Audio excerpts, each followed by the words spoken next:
बोलो कौन कौन से डाउट है डीपीटी 4 में। डीपीटी 3 के सर। 3 और 4 जिसके भी पूछना है पूछ लो। डीपीटी 3 का 5 और 9।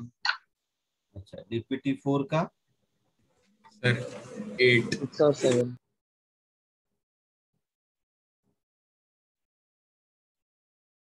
हाँ 3 में क्या है 5 4 9 और 4 में कौन सा 8। 8 और 6 7। 6 7 8। ठीक है किसी को और कोई डाउट ऐड करना है। सर डीपीटी 3 का 7th।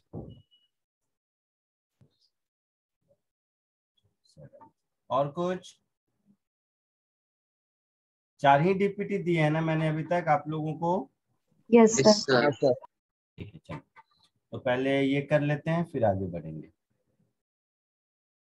डीपीटी 4 और डीपीटी 3।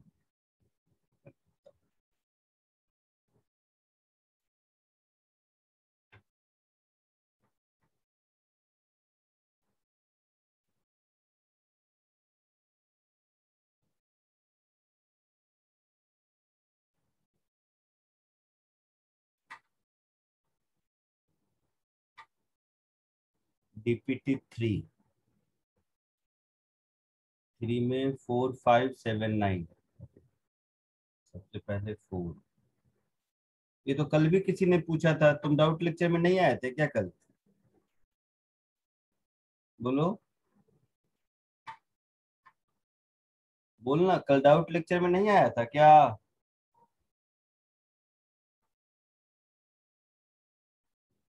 सुन रहे हो या नहीं सुन रहे हो। सर आधा ही अटेंड किया था पूरा नहीं। क्यों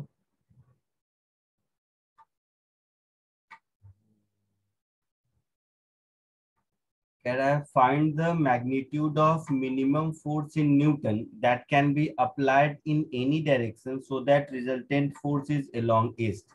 तो 3 फोर्सेस दिख रहे हैं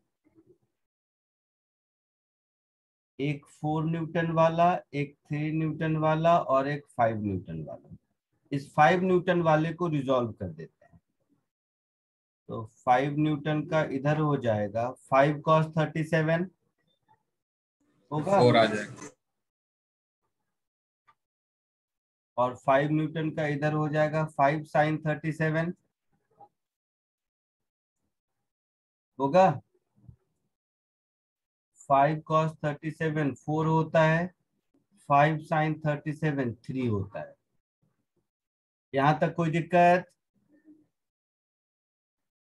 नहीं सर।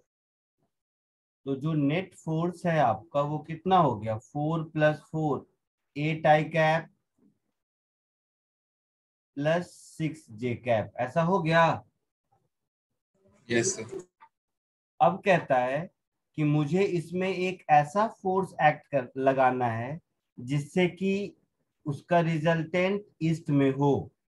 तो अपने मन से एक फोर्स F मान लिया वो क्या होगा something I cap plus something J cap ऐसा होगा। Yes sir. तो जब दोनों को ऐड कर देंगे तो ये हो जाएगा Fx प्लस 8 आई कैप प्लस Fy प्लस 6 जे कैप ऐसा। तो ये ईस्ट में होना चाहिए मतलब ये 0 होना चाहिए मतलब Fy की वैल्यू -6 होनी चाहिए। कोई दिक्कत। No sir. यानी कि मेरा F हो गया वो क्या हो गया Fx आई कैप -6 जे कैप ऐसा हो गया।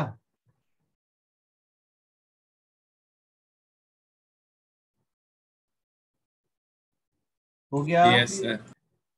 तो आपसे पूछा है इस F का मिनिमम मैग्नीट्यूड कितना होगा।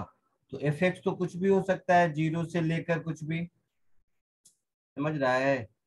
तो F का मैग्नीट्यूड कितना हो गया 36 प्लस Fx²। तो इसका मिनिमम वैल्यू कितना हो गया बोलेगा।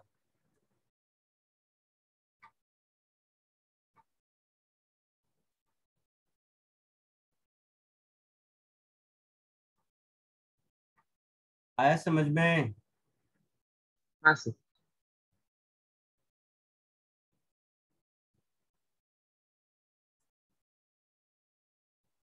जल्दी कॉपी करो।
हाँ सर।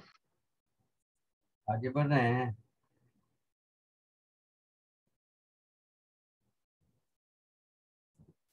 आगे बढ़ूं? Yes sir. Yes sir.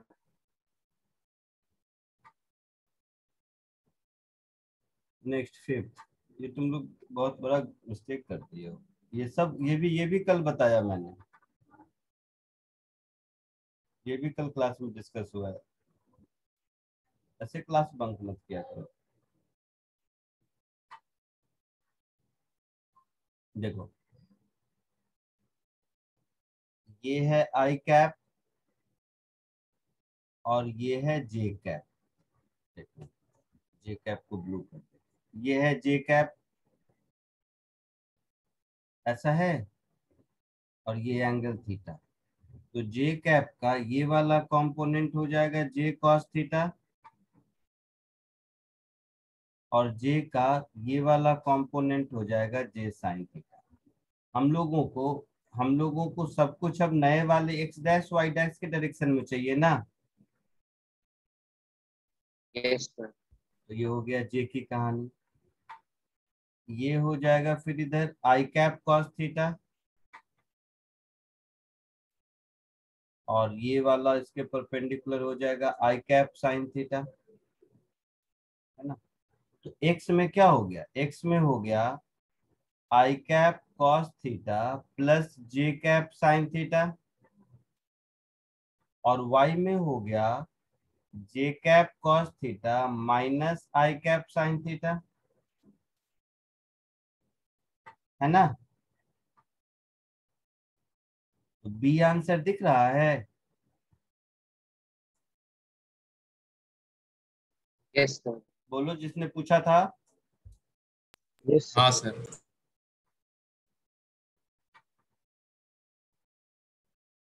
आगे बढ़ू। Yes.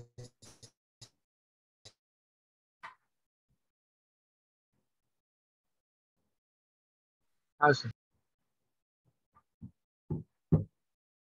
नेक्स्ट कौन सा था? 7th।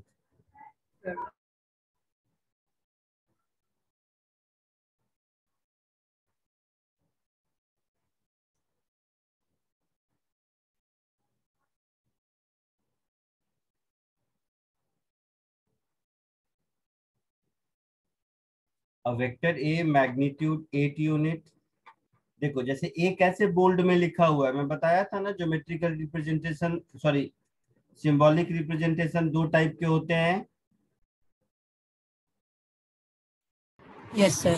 Yes, sir. Running font से अलग ये बोल्ड में लिखा हुआ है ना, मतलब ये वेक्टर है। Has two component, one is perpendicular to A and its magnitude is 6 unit. What is the magnitude of?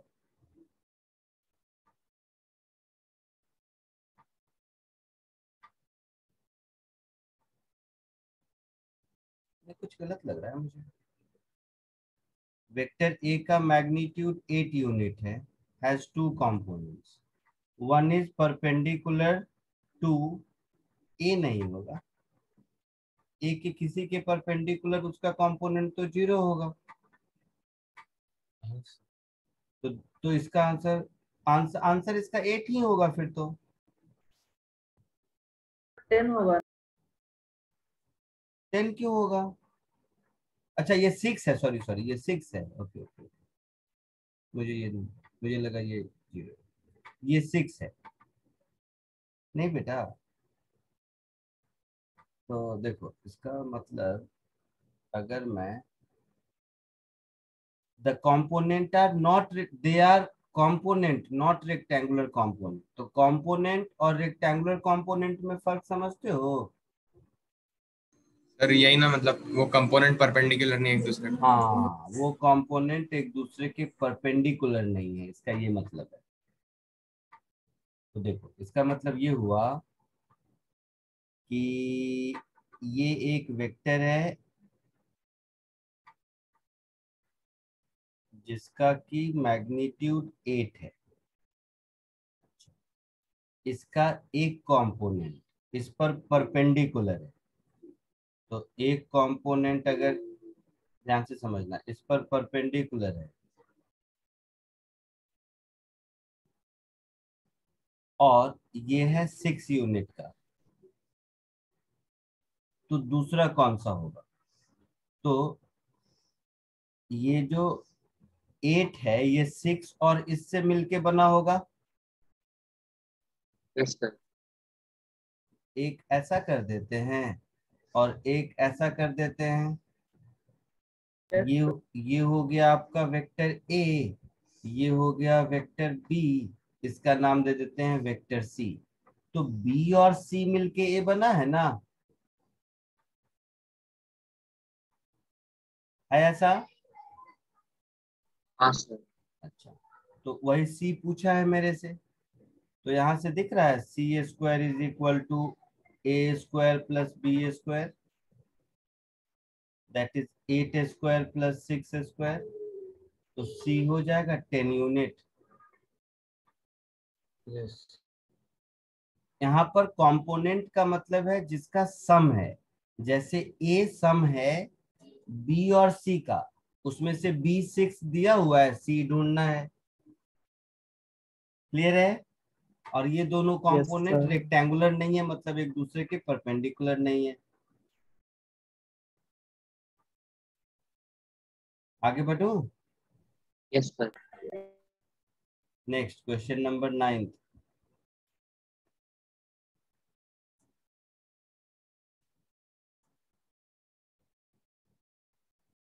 Two non-zero vectors P and Q are such that P plus Q is R.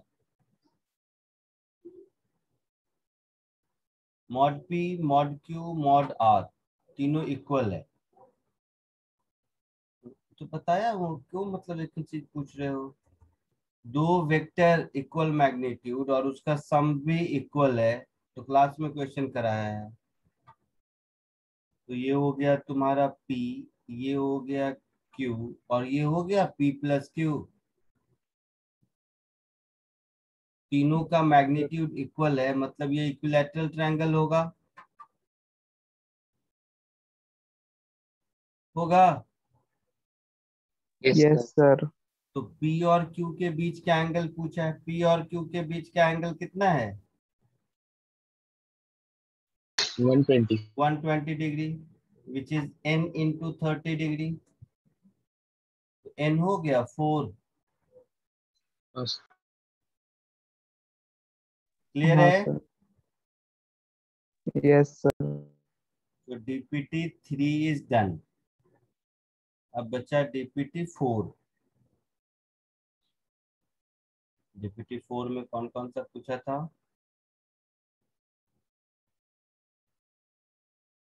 6, 7, 8। इसमें सब हो गया ना? DPT 4 में 6, 7, 8।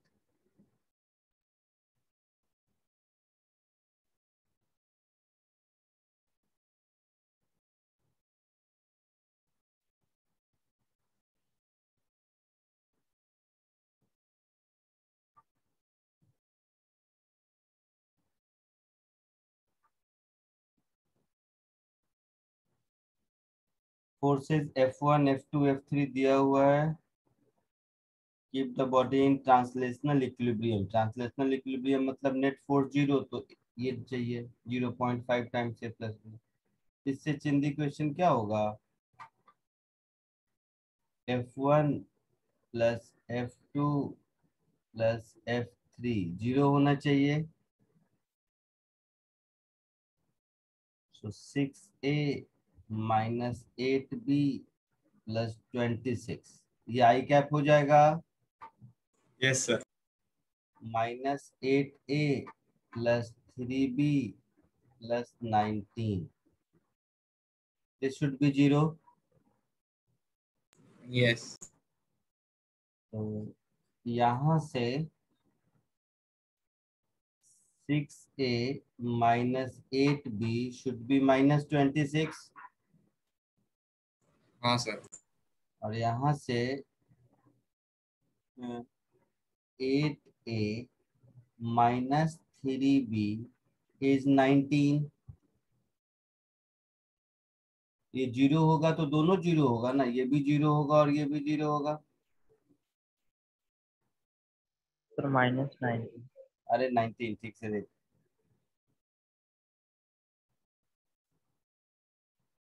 ठीक है, तो इन दोनों को सॉल्व करके A और B निकाल सकते हैं। Yes, sir. कितना आएगा? 5 और 7। A5 और B7, ऐसा आएगा। हाँ सर, हाँ सर। तो हम लोगों से पूछा है 0.5 टाइम्स A प्लस B, मतलब 0.5 टाइम्स 5 प्लस 7, तो 6 आंसर। आया समझ में? Yes, sir. कॉपी कर लो।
सर हो गया।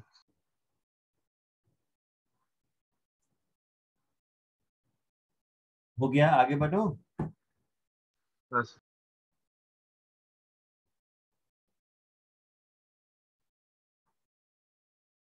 Next.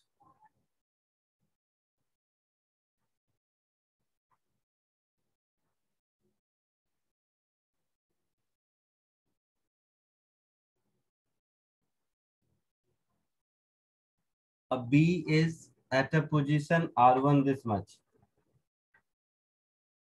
T equal to 0. Move with constant velocity this for 2 seconds. Final position of B ऐसा। स्कूल में पढ़े हो V is equal to U, sorry U plus AT में constant velocity है ना, तो displacement is velocity into time। Yes, sir. Displacement को क्या बोलेंगे? Final position minus initial position बोलेंगे ऐसा। हाँ, हाँ सर। तो फाइनल पोजीशन क्या होगा? Initial position vector plus VT होगा। इनिशियल पोजीशन है 2I plus 4J plus 3K plus 2 into final position 3I plus 4J होगा। Yes sir. तो 2I plus 4J plus 3K plus 6I plus 8J, तो ये हो गया 8I cap plus 12J cap plus 3K cap.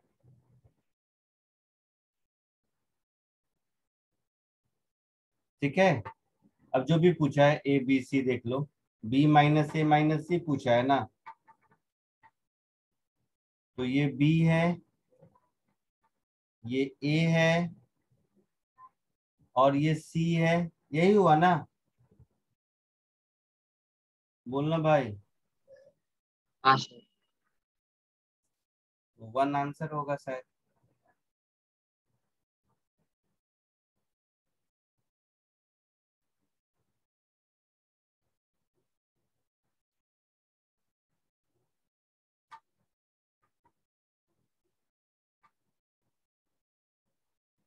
लिख लो।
हाँ sir हो गया। हो गया, आगे बढ़ो। Yes.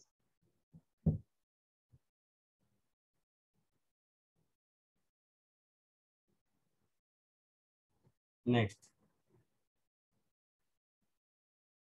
A boy A stands at a point 3 meter west and 4 meter south to boy B.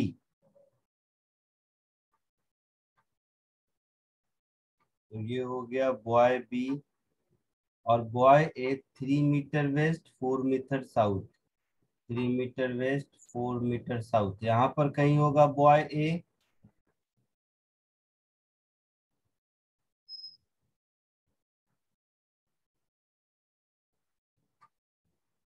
ऐसा कुछ होगा। हाँ sir. East west north south लिखा ना, assume east and north along positive X and Y, ऐसा। आया समझ में? Yes, sir.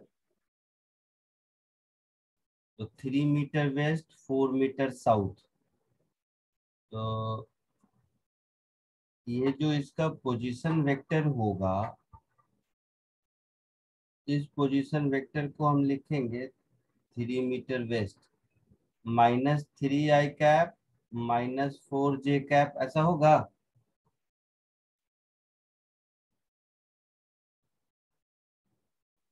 बोलो। हाँ sir. Boy A starts moving along a vector this with a constant speed 2 metre पर सेकेंड for 5 seconds। ये समझना चाहिए। तो वेलोसिटी वेक्टर जो भी होगा उसका मैग्नीट्यूड कितना होगा? 2 होगा। Yes, sir. और डायरेक्शन किधर होगा? तो ए के एलोंग, तो 2 मल्टीप्लाइड बाई ए के एलोंग यूनिट वेक्टर। ये अच्छा क्वेश्चन है थोड़ा आप लोगों के लिए, ऐसा कह सकते हैं। Yes. तो मैं इसको लिख सकता हूँ 2 into unit vector along a vector is vector divided by its magnitude. होगा।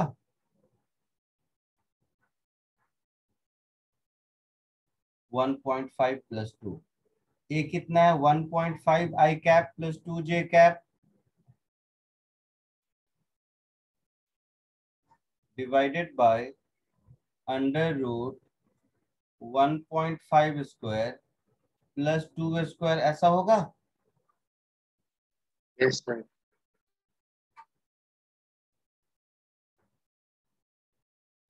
तो ये कितना होगा? 2.5 हो जाएगा शायद।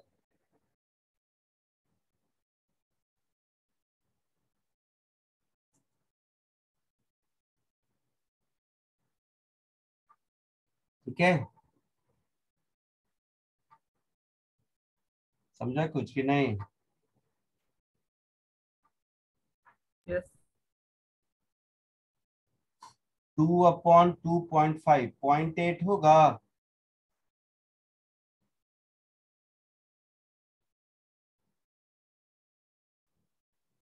ये वेलोसिटी हो गया। तो अगेन डिस्प्लेसमेंट क्या होगा? वेलोसिटी इनटू टाइम होगा। बोलना भाई। हाँ टाइम कितना है? 5 सेकेंड।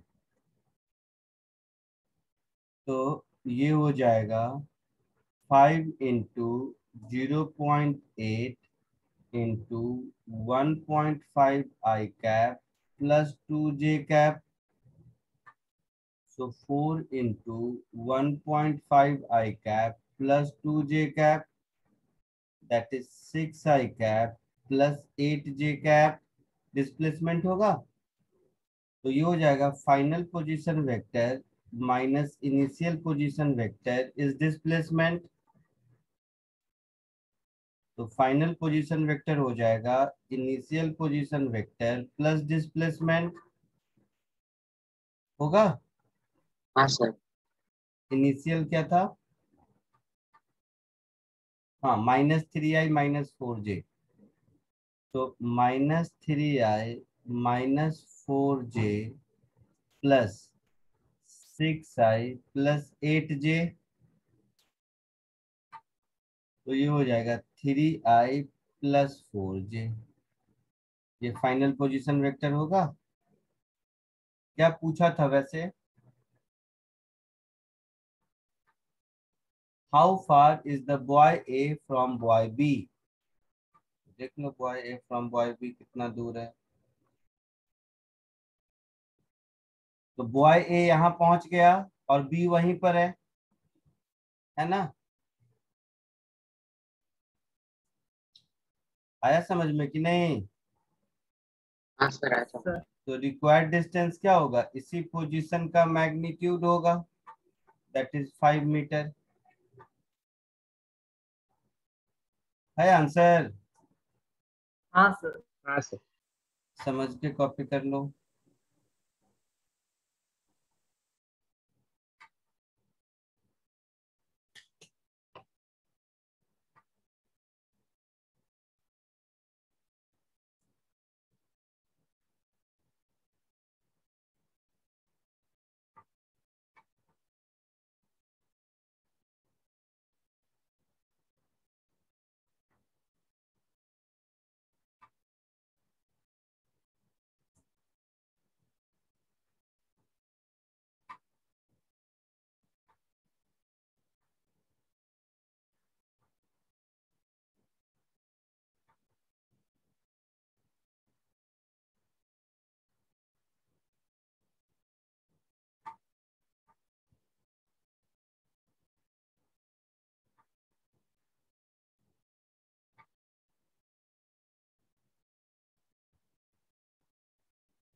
आगे बढ़ू? Yes, sir. Yes sir.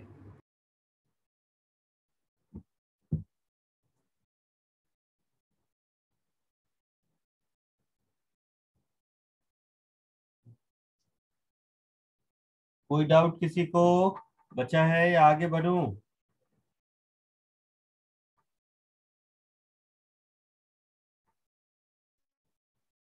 चलो अब वेक्टर मल्टीप्लिकेशन पढ़ते हैं।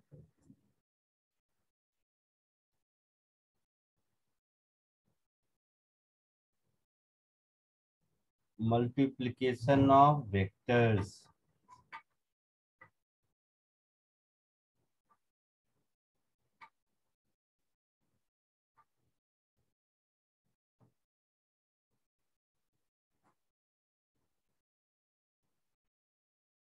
देखो इधर,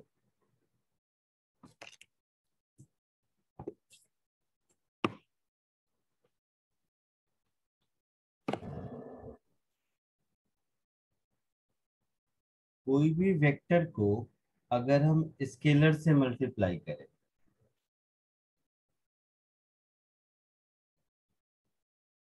तो क्या होगा? वेक्टर बनेगा या स्केलर? Sir scalar. वेक्टर बनेगा ना बेटा। अभी 5 क्वेश्चन तो अभी किया। Displacement is velocity into time.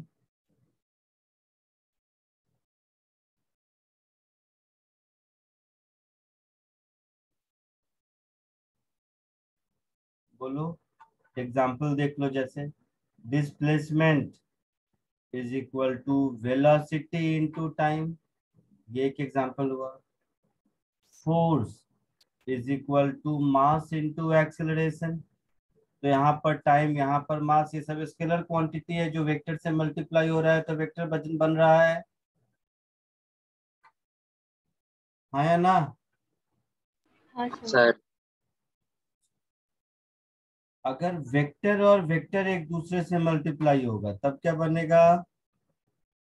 Vector. Vector quantity. नहीं, वेक्टर और वेक्टर आपस में मल्टीप्लाई होगा सर दो केस बनेगा तो इसका। हाँ, स्केलर भी बन सकता है और वेक्टर भी बन सकता है। तो वेक्टर और वेक्टर को मल्टीप्लाई करके अगर स्केलर बनता है तो इसको हम लोग कहते हैं डॉट प्रोडक्ट। Dot product.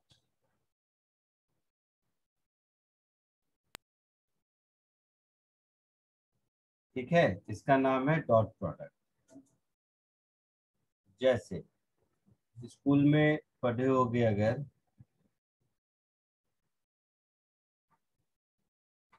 तो work done is force into displacement. पढ़े हो ऐसा वाला formula? Yes, sir. Yes sir. Work done is force into displacement.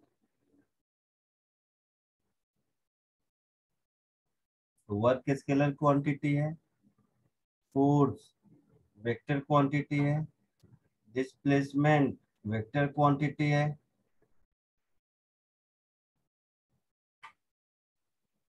ठीक है। थर्ड, वेक्टर और वेक्टर मल्टीप्लाई होके वेक्टर भी बन सकता है।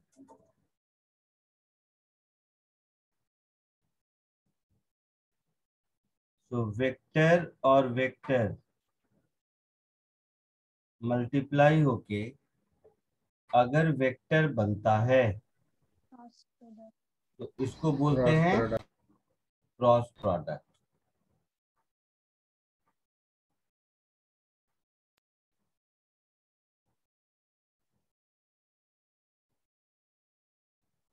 क्लियर है? Yes sir. इसका कोई एग्जांपल बताओ। सर टॉर्क का एग्जांपल दे सकते हैं। जैसे torque is equal to R cross F, moment of a force, है ना। यहाँ पर टॉर्क एक वेक्टर क्वांटिटी है। तो ये सब फॉर्मूला आप पहले से जानते हो, इससे मुझे मतलब नहीं है। जस्ट मैं एग्जांपल दे रहा हूँ, इसकी जरूरत नहीं होगी। एक एग्जांपल जस्ट ऐसे ही, है ना। ये भी वेक्टर है, पोजीशन वेक्टर है, ये फोर्स वेक्टर है, तो छोड़ो वो सब। आया समझ में? तो आज हम लोग इसमें से डॉट प्रोडक्ट पढ़ेंगे, ठीक है? क्लियर है? हाँ sir.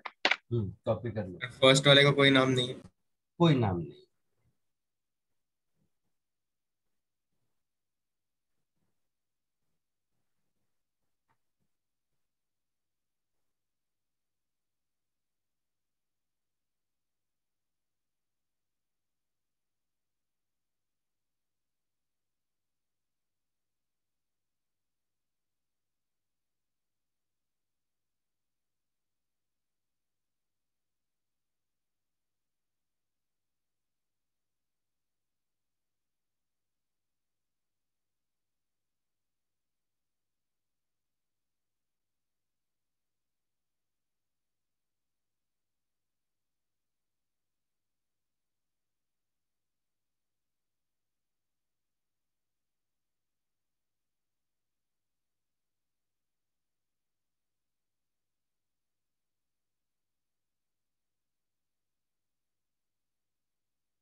Done, sir. Done, sir.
हो गया, आगे बढ़ूं? Yes, sir. Yes, sir. आज हम लोग डॉट प्रोडक्ट स्टार्ट करेंगे।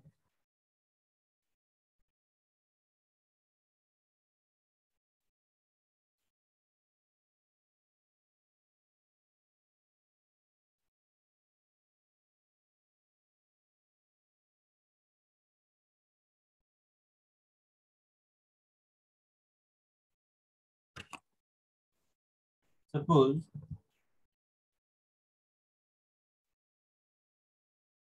एक वेक्टर है ए और दूसरा वेक्टर है बी, तो इन दोनों का डॉट प्रोडक्ट होगा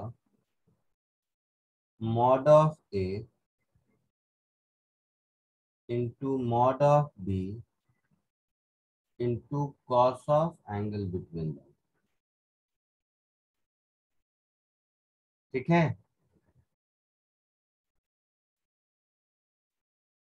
सपोज ये वेक्टर ए है ये वेक्टर बी है, इन दोनों के बीच का एंगल थीटा है, तो डॉट प्रोडक्ट का मैथमेटिकल डेफिनेशन है A dot B is mod A into mod B into cos theta. ठीक है। Yes, sir. अब कॉमन सेंस से देखो,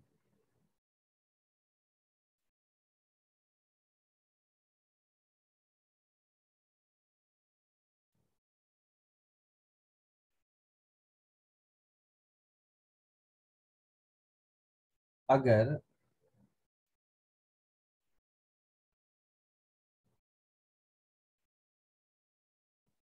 ए डॉट बी पॉजिटिव है, मॉड ए हमेशा पॉजिटिव होगा, यस सर। मॉड बी हमेशा पॉजिटिव होगा। Yes sir. तो ए डॉट बी पॉजिटिव है, इसका ये मतलब हुआ कि cos थीटा भी पॉजिटिव है, यस। और cos थीटा पॉजिटिव है, इसका मतलब है कि थीटा 0 से 90 के बीच है Yes, sir. Yes, sir. है ना। सो इंक्लूडिंग 0 एक्सक्लूडिंग 90, इसका मतलब है कि अगर दो वेक्टर का डॉट प्रोडक्ट मुझे मालूम है कि पॉजिटिव है, तो हम इतना तो कह सकते हैं कि दोनों वेक्टर के बीच एक्यूट एंगल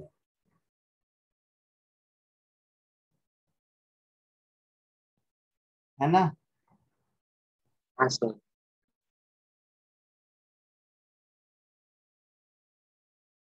यही अगर ए डॉट बी नेगेटिव है,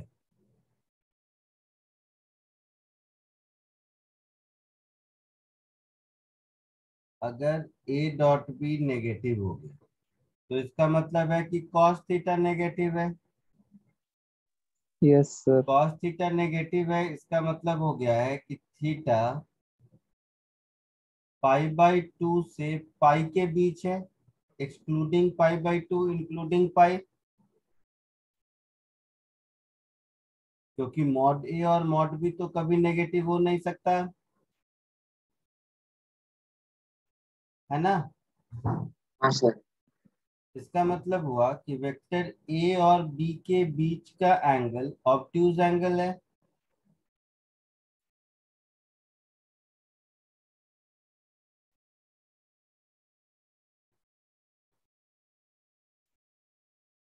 हो गया ऐसा। हाँ सर।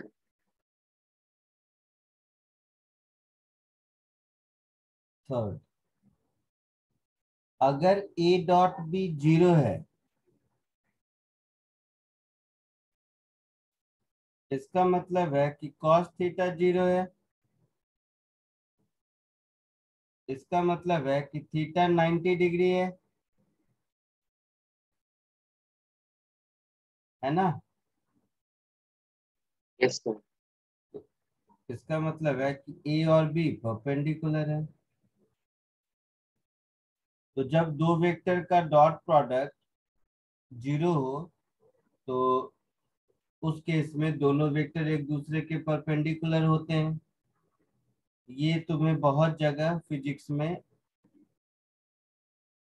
दो वेक्टर को परपेंडिकुलर है या नहीं, ये चेक करने में काम आएगा।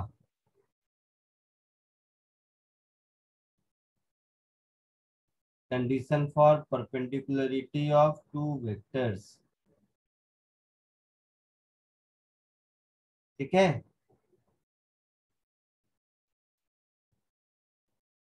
कॉपी कर लो इसको।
Sir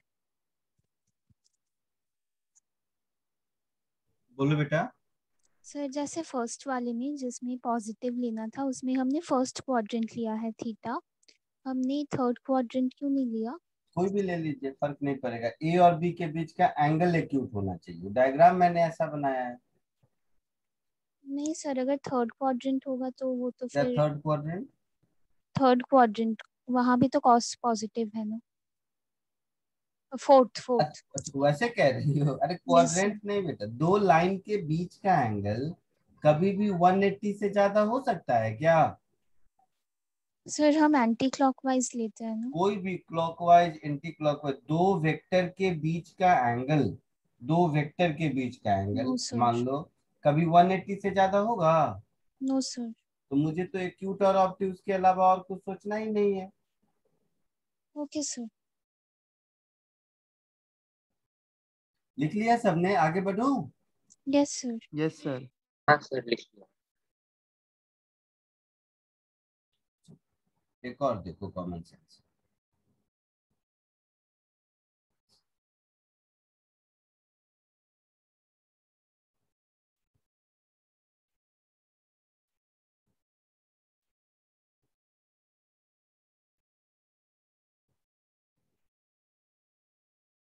A vector dot A vector क्या होगा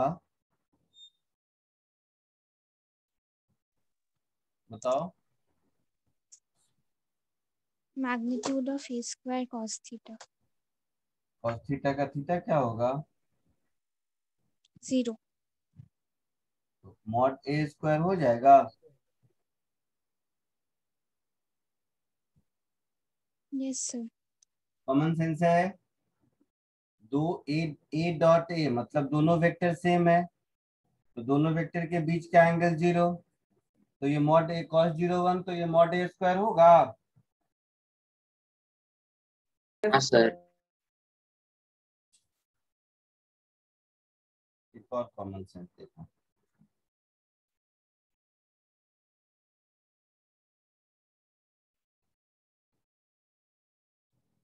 मैं ए डॉट बी लिखूं या बी डॉट ए लिखूं, कोई फर्क पड़ेगा? No sir. क्योंकि नॉर्मल मल्टीप्लिकेशन है। मैं mod A into mod B into cos theta लिखूं या mod B into mod A into cos theta लिखूं, as long as theta is same, कोई फर्क नहीं पड़ता। Yes sir. Yes sir.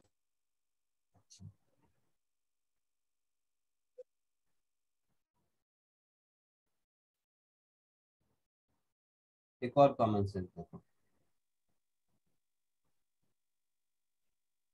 I cap dot I cap क्या होगा?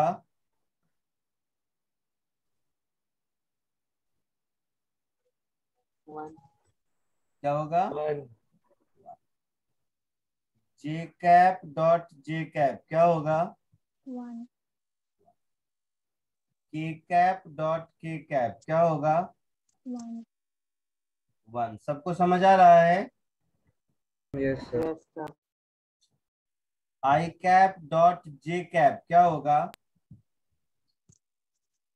0 होगा सर। 0 होगा। आई 0। और जे तो परपेंडिकुलर होंगे ना,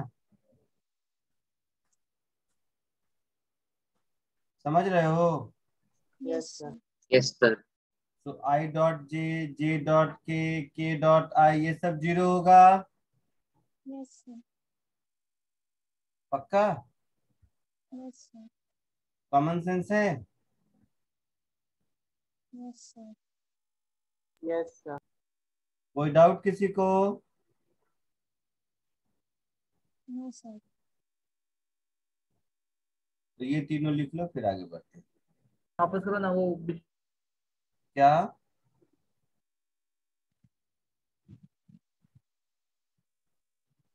आई जे और के ये तीनों एक दूसरे पर परपेंडिकुलर होंगे ना, यस तो इसमें से किसी का डॉट प्रोडक्ट लेंगे तो परपेंडिकुलर वेक्टर का डॉट प्रोडक्ट 0 होता है ना।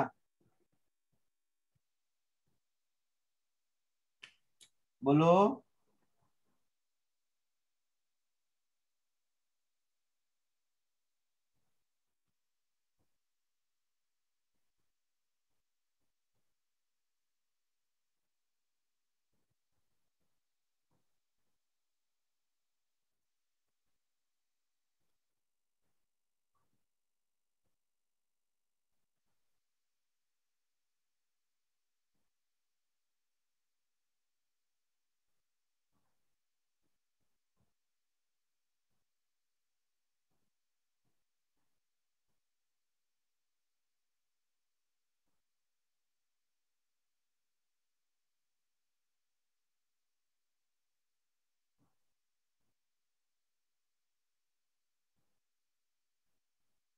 Done sir. Done, sir. आगे बढ़ो। Yes sir.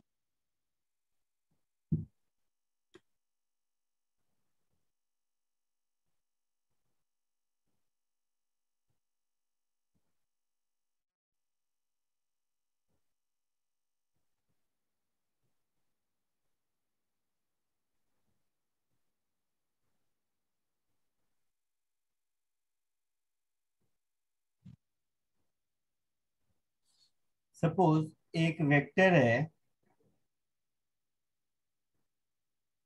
A X I cap plus A Y J cap plus A Z K cap, मतलब something I cap, something J cap, something के cap. दूसरा vector हो गया D x I cap D Y J cap और B Z K cap. ठीक है, तो अगर मैं ए डॉट बी करूंगा तो ध्यान से देखो, इसमें तो मैं mod A mod B cos theta नहीं लगा सकता, क्योंकि मुझे इन दोनों वेक्टर के बीच का एंगल थोड़ा ना पता है ना। हाँ सर। तो इसको अगर मैं मल्टीप्लाई कर दूं, A X I cap A Y J cap A Z K cap dot B X I cap plus B Y J cap plus B Z K cap, तो इसको मल्टीप्लाई करोगे तो देखो A X B X I dot I one, A Y B Y J dot J one, A Z B Z K dot K one, बाकी सारे term zero हो जाएंगे। Yes sir. समझ रहे हो सब लोग कि नहीं? Yes sir. Yes sir. देखो, ये सबसे सिंपल मल्टीप्लीकेशन हो गया, सारे कोफिशिएंट्स को ही तो आपस में मल्टीप्लाई करके ऐड करना है। अब ए डॉट बी अगर मिल गया मुझे, तो हम दोनों के बीच का एंगल भी निकाल सकते हैं।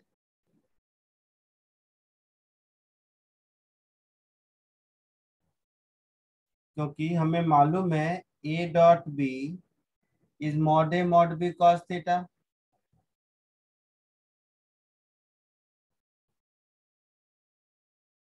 तो मुझे कॉस थीटा क्या मिलेगा, A dot B upon mod A mod B मिलेगा ऐसा? बोलो तो। Yes sir. हाँ सर। Yes sir. तो कोई भी इक्वेशन लिखा रहे ए डॉट बी तो हम निकाल सकते हैं। अब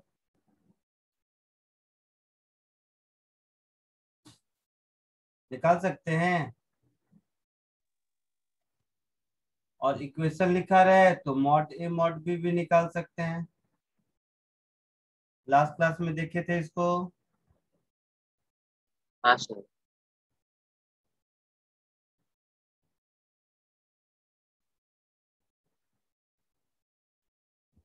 तो इसका मतलब मुझे ये मिल गया कि अगर दो वेक्टर अपने कंपोनेंट में लिखा हुआ है तो डॉट प्रोडक्ट के मेथड से हम उसके बीच का एंगल निकाल सकते हैं, है ना। हाँ sir. So method of dot product is used for finding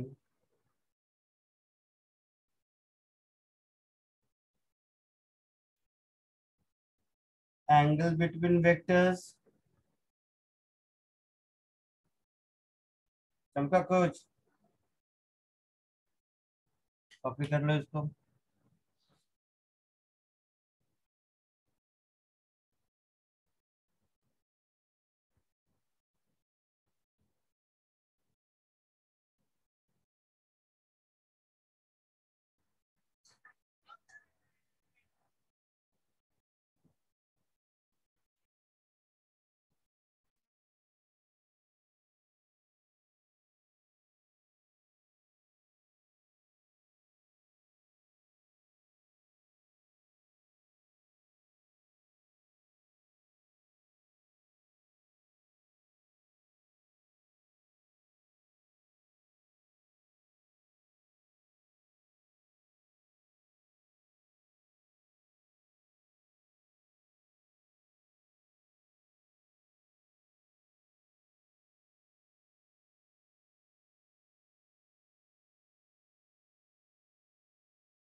sir बोलो। सर स्टार्टिंग में आपने जब ए ए डॉट बी किया तो सर उधर भी तो कॉस थीटा आएगा।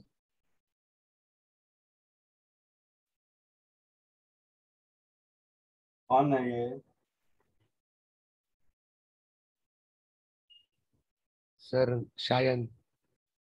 कहाँ एडमिशन लिया? सर थर्ड लाइन में। कहाँ थर्ड लाइन। एडमिशन कहाँ लिया पूछा मैं। किस सेंटर पे?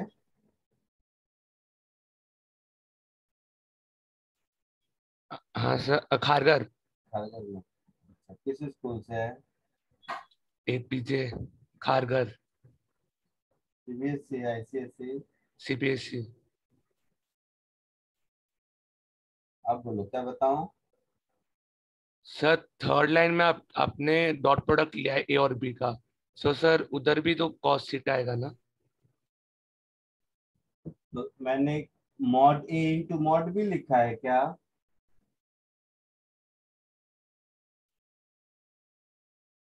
मैं तो ए नहीं। ए बी cos थीटा लिखा ही नहीं, मैं तो ए डॉट बी खाली मल्टीप्लाई किया हूँ जैसे अलजेब्रा में करते हैं। अच्छा ओके।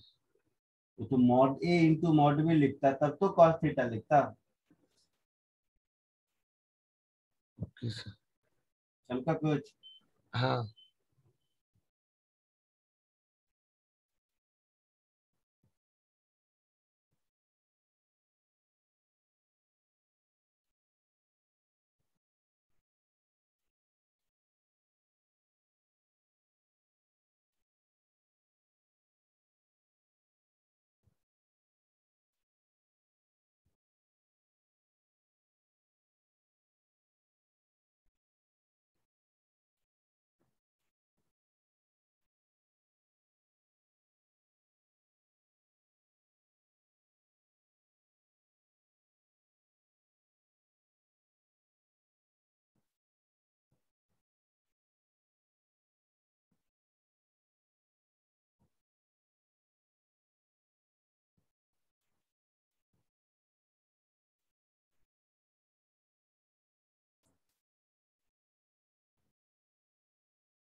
आगे बढ़ूं?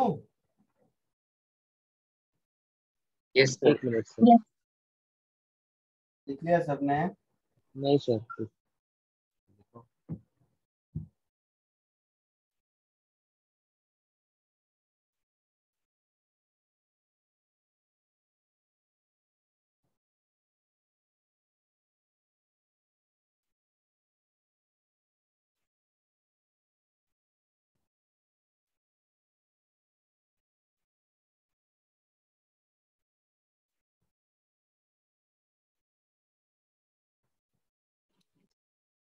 हो गया? हाँ यस सर।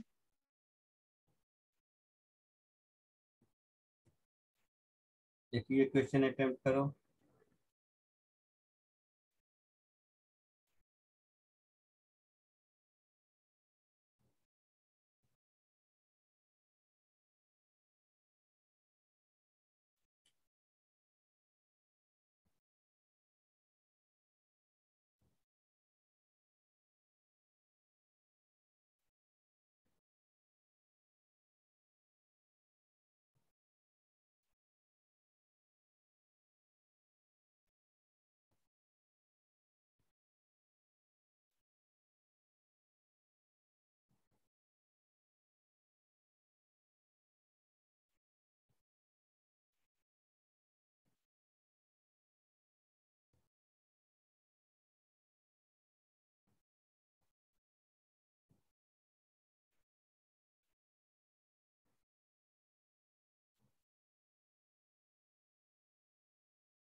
आया कुछ आंसर?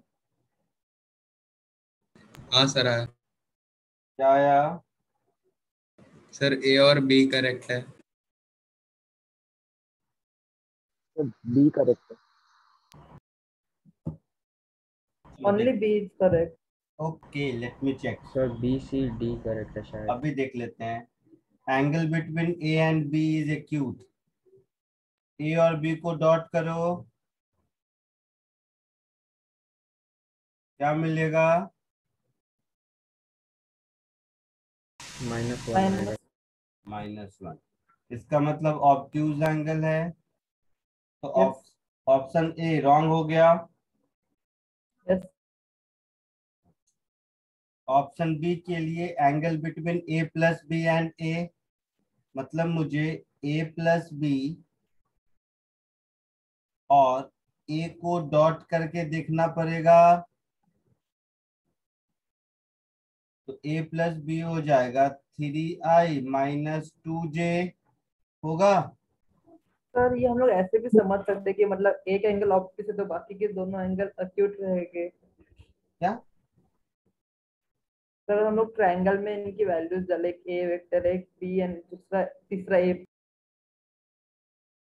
तो एक ऑप्टिक है तो बाकी दोनों एक्यूट रहेंगे।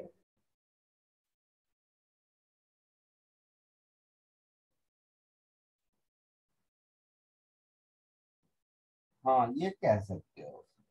ए और बी के बीच का एंगल ऑब्ट्यूज है, तो ए प्लस बी करना कोई जरूरी नहीं है,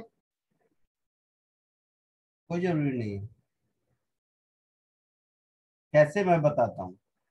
तो ये हो जाएगा 3 माइनस 2 प्लस 1, मतलब ये एंगल एक्यूट है, तो ऑप्शन बी करेक्ट है ना? Yes sir. हाँ सर। ए को के कैप के साथ डॉट करोगे 0 होगा। Yes sir. बी को के कैप के साथ डॉट करोगे 0 होगा। तो ये के कैप ए और बी दोनों पर परपेंडिकुलर है। नहीं समझी। के कैप डॉट ए कितना होगा? 0। तो दो वेक्टर का डॉट प्रोडक्ट 0 होता है, तो दोनों परपेंडिकुलर होते हैं। Yes sir. सिमिलरली के कैप डॉट बी क्या होगा? 0। ये भी 0 होगा। जो नहीं समझा था वो बताओ। जिसने बोला नहीं समझा उसको समझ आया कि नहीं? हाँ सर समझ। दूसरा तरीका ये भी सोचने का है कि ए और बी दोनों vector something I cap plus something J cap ऐसा है, मतलब एक्स वाई प्लेन में है। Vector sir. ए और वेक्टर बी दोनों एक्स वाई प्लेन में है, Yes, हाँ sir. सर। तो जेड एक्सिस दोनों पर परपेंडिकुलर होगा। ऐसे भी सोच सकते हैं। ठीक है। डी में I cap minus J cap by root 2 और ए, इन दोनों को चेक करना है परपेंडिकुलर है या नहीं। तो I cap minus J cap upon root 2 को डॉट कर दो I cap plus J cap के साथ, 0 आएगा। हाँ सर आ रहा है 1 बाई 0। रूट 2 माइनस 1 बाई रूट 2 मतलब ये परपेंडिकुलर है। तो बी सी डी तीनों करेक्ट होगा।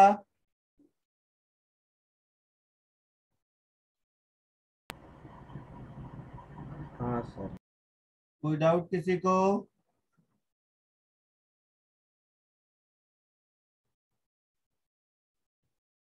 कोई डाउट किसी को? हाँ सर।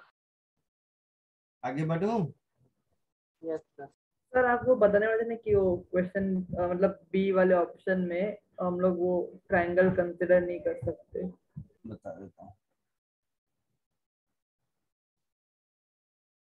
बता देता हूँ। ए और बी के बीच ऑब्ट्यूज एंगल है, ऐसा है। तो मैंने वेक्टर ए ऐसा बना दिया और वेक्टर बी ऑब्ट्यूज एंगल कुछ ऐसा बना दिया। ये भी तो हो सकता है ऑब्ट्यूज,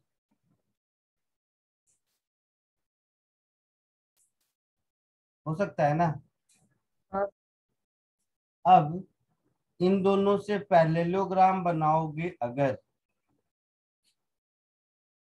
तो ए और बी के मैग्नीट्यूड पर डिपेंड करता है कि ए प्लस बी का रिजल्टेंट ए के साथ एक्यूट एंगल ही बनाएगा, जरूरी थोड़े ना है। ये भी तो 90 से ज्यादा हो सकता ओके सर। है ना। तो इसलिए ऐसा कुछ कह नहीं सकते अनलेस मैग्नीट्यूड ऑफ ए और magnitude of B proper diagram बना के चेक नहीं करेंगे तब तक। क्लियर है? हाँ।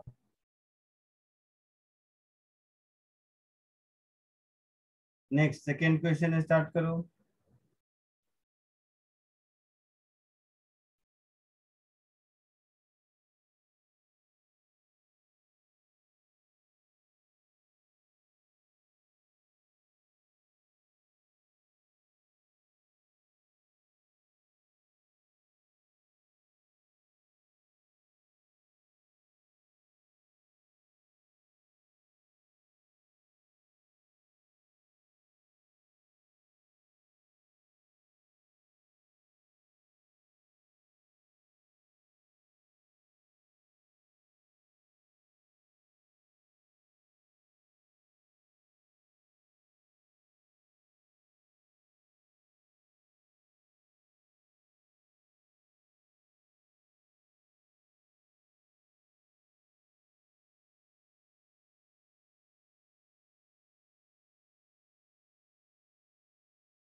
आया आंसर किसी को?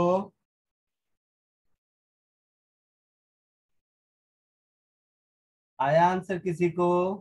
हाँ सर। क्या आया? Sir option B. और सर किसी बी को? 5/3 आया। देखते हैं। a प्लस 2b को मुझे डॉट करना है 5a माइनस 4b के साथ, और a और b यूनिट वेक्टर है ये मालूम है, मतलब mod A mod B unity है ये मालूम है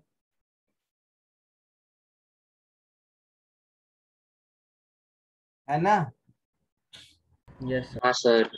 और ये परपेंडिकुलर है तो ये 0 होगा। हाँ sir.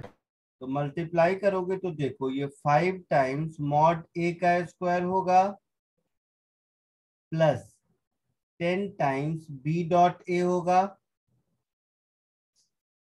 Minus 4 times A dot B होगा माइनस 8 टाइम्स मॉड बी का स्क्वायर होगा। होगा ऐसा?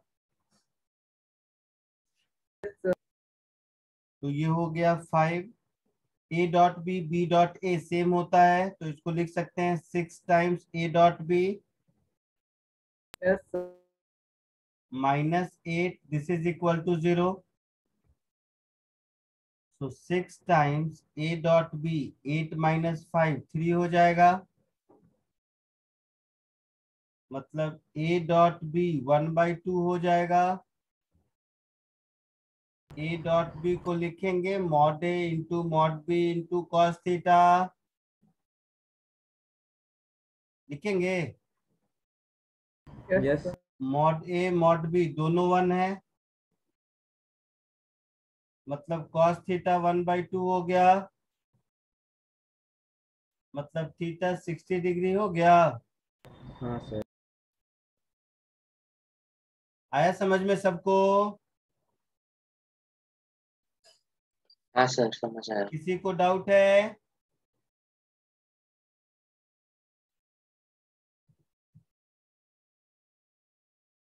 जस्ट कि ए स्क्वायर एंड बी स्क्वायर को हम लोग ने क्या किया? मॉड ए का स्क्वायर मॉड ए 1 होता है, हाँ sir, understood understood.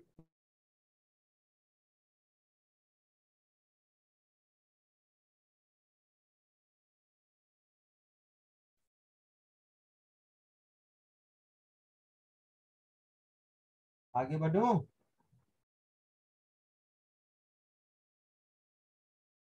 Yes sir.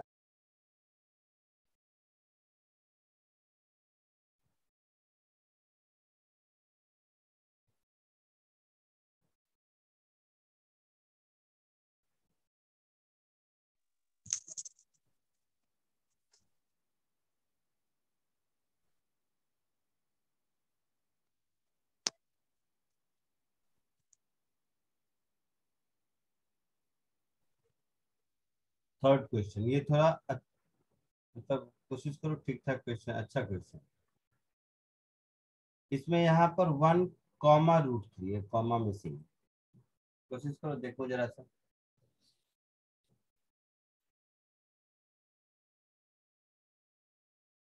अच्छा मतलब डिफिकल्ट नहीं है, छोटा सा ही है, प्यारा सा क्वेश्चन है, दिमाग लगाने वाला थोड़ा सा इसके लिए दिया।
बोलो चमका किसी को कुछ।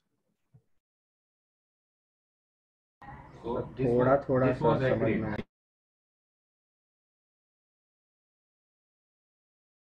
देखो एक है 2,2, तो जो 2,2 वाला होगा, जितना मैं कह रहा हूं उतना बोलो, उसका ये एंगल 45 डिग्री होगा। यस। इसमें हाँ। किसी को डाउट है तो बोलो।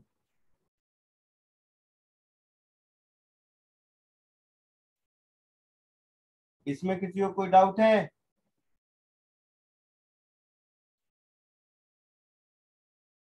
इसमें किसी को कोई डाउट है?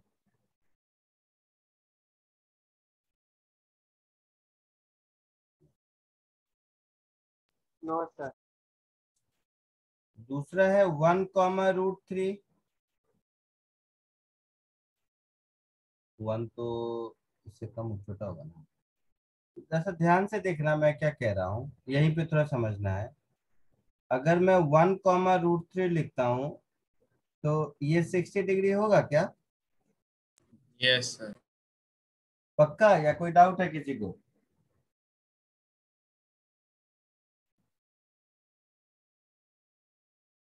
कोई डाउट नहीं है?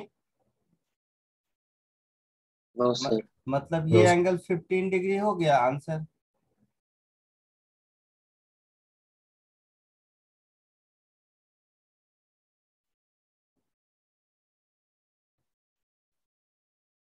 आया समझ में? सर सर आपने tan थीटा यूज किया क्या निकालने के लिए? हाँ आपने एंगल्स निकालने के लिए tan थीटा यूज किया? हाँ, tan थीटा यूज किया। अब ये तो ऐसा एंगल था जो मालूम था इसलिए ऐसा किया। 2,2, अब यही 2,8 रहता तो ऐसा कोई एंगल 45 थोड़ा ना होता है, फिर कुछ होता रैंडम सा, तो फिर दिक्कत होती। सर इसको डॉट प्रोडक्ट यूज हाँ करके कर सकते हैं ना? कर सकते हैं, बताता हूँ। वो but cos theta equal to. हाँ, बट ये ज्यादा आसान है इसलिए ऐसा कहा। बट फिर भी मेथड 2 डॉट प्रोडक्ट देखो, इस पर्टिकुलर क्वेश्चन के लिए ये ज्यादा आसान है। मैं वेक्टर ए को लिख देता हूं, मान लो 2i cap plus 2j cap, और वेक्टर बी को लिख देता हूं i cap plus √3j cap. लिख सकते हैं? बोल बेटा। Yes sir. हाँ सर। डॉट बी क्या होगा? 2 प्लस 2√3। हाँ सर। मॉड ए क्या होगा और मॉड बी क्या होगा? सर 2√2 होगा और 2 और 2। 2 होगा। तो मॉड ए 2√2 होगा, यस सर। Yes sir. और मॉड बी 2 होगा। 2। 2 होगा।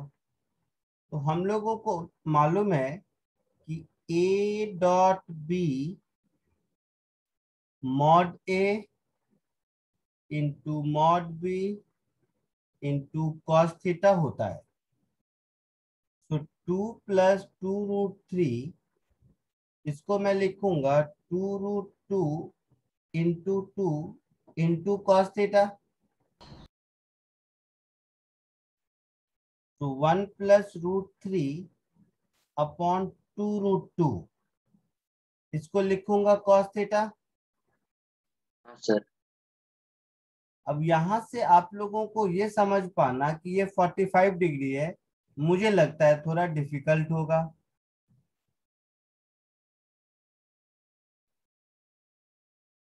है ना? हाँ सर। यहां से ये समझ पाना कि ये 45 डिग्री होगा, थोड़ा डिफिकल्ट लगता है, बट वहां से दिख जाता है। मतलब 15 डिग्री, cos 15 की वैल्यू तो मालूम नहीं है ना, समझ रहे हो? लेकिन थोड़ा दिमाग लगाओगे तो यहां से भी दिख जाएगा। देखो कैसे, 1/√2, 1/2 को मैं cos 60 लिख सकता हूँ, हाँ सर। और √3/2 को cos 30 लिख सकता हूँ। यस।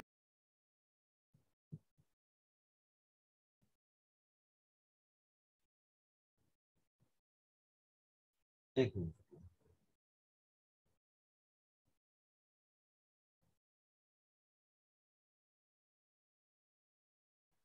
साइन 60 लिख देते हैं इसको। √3/2 को साइन 60 लिख सकते हैं।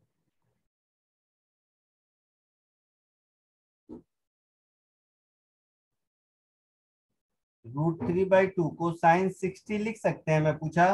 Yes sir. और 1/√2 को अगर मुझे मन करेगा तो मैं cos 45 भी लिखूंगा, और अगर मुझे मन करेगा तो मैं sin 45 भी लिखूंगा।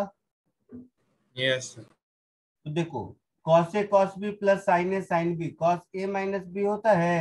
हाँ सर। हाँ सर। तो ये हो गया cos 15 degree, theta 15 degree. But ये तो मेथड है ही सॉल्व करने का, लेकिन इस पर्टिकुलर क्वेश्चन के लिए फर्स्ट वाला मेथड ज्यादा अच्छा है। समझे मेरी बात? हाँ सर। कॉपी कर लीजिए, कॉपी कर लीजिए। जिसका हो जाए वो लीव कर सकते हैं। आज के लिए इतना ही, होमवर्क मैं ग्रुप पे भेज दूंगा। Thank you sir, bye sir. चलिए bye. Thank you. Thank you sir. Thank you sir. Thank you sir.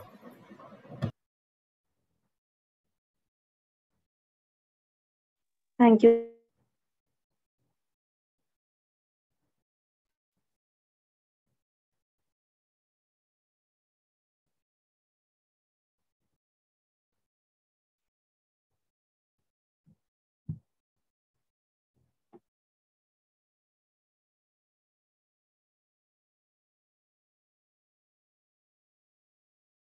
Sir just a second message लिखा।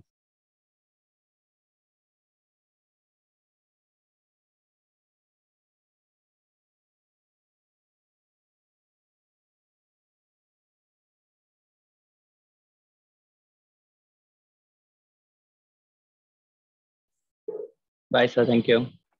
सर ये जो संडे टेस्ट है उसमें मल्टीप्लिकेशन ऑफ वेक्टर्स नहीं आएगा ना? जो पढ़ाऊंगा जहां तक सब आएगा। ठीक है सर। संडे से पहले एक और लेक्चर है तुम लोगों का, नहीं ना? नहीं सर, ये लास्ट है नो। टेस्ट से पहले। हाँ, तो यहाँ तक आएगा, डॉट प्रोडक्ट तक आएगा। Okay sir, thank you sir. Okay sir.